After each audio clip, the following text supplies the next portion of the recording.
Thursday, and that means we are back in Lynn Matava's kitchen. As we know, Lynn is a nutrition educator with the University of Maryland Extension. And if you're in need of a way to warm up during the more chillier days, then Lynn has the perfect soup recipe for you. Let's check it out.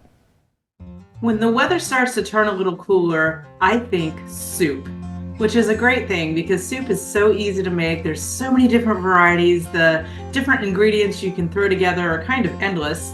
And it's just so comforting, and you can throw it together in a really short amount of time if you know what you're doing. So today we're going to make a lentil and butternut squash chili. We are going to put into a soup pot a tablespoon of oil, and then to it we are going to add a half a cup of diced onion. And I'm just going to let them cook for a few minutes, for maybe 2 minutes, while I start the other stuff.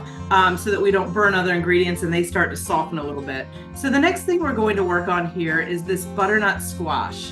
And butternut squash is kind of intimidating for a lot of people. It's a very hard to cut through thing.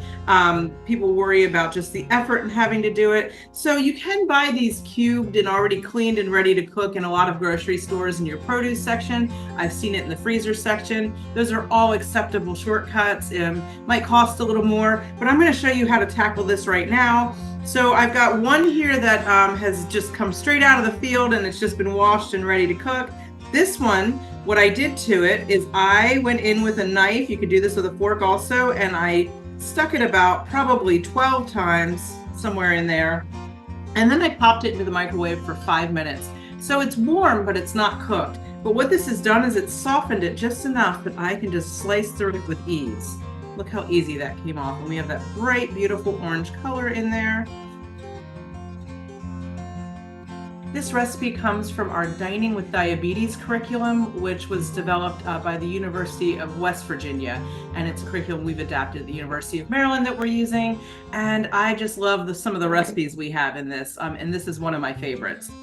You can see there's a little place in the bottom that is full of seeds. Now you could actually, these are edible. You could pull them out. You could roast them in a pan. You could put them in the oven.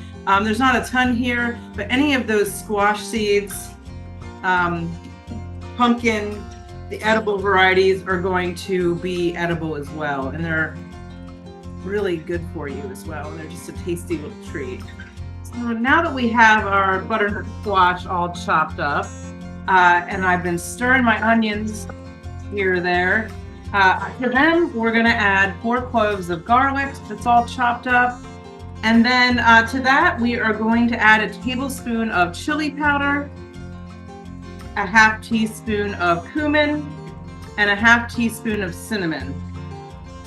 Going to add 4 cups of broth. You can use a low sodium, vegetable broth or chicken broth. We're also going to add a can of diced tomatoes. And then we're going to add 3/4 cup of green or black lentils. Gonna give it a stir, add in that butternut squash that we chopped up, and we'll bring this to a boil, and then we'll kind of turn down the heat after it boils, and we'll simmer it for about 20 minutes until the squash is cooked through, the lentils are nice and soft, and lentils don't require soaking like regular beans, so what we're getting here is a really high protein, high fiber meal that just took a few minutes to throw together. And it's smelling so good in here. So I really do hope you try this one, and if you do, let us know what you think. And as a reminder, we do have all of the nutrition educator Lynn Matava's tips and tricks on our website. Just head to WMDT.com and click on the Good Morning Delmarva page. And share your version using the hashtag UMDYum.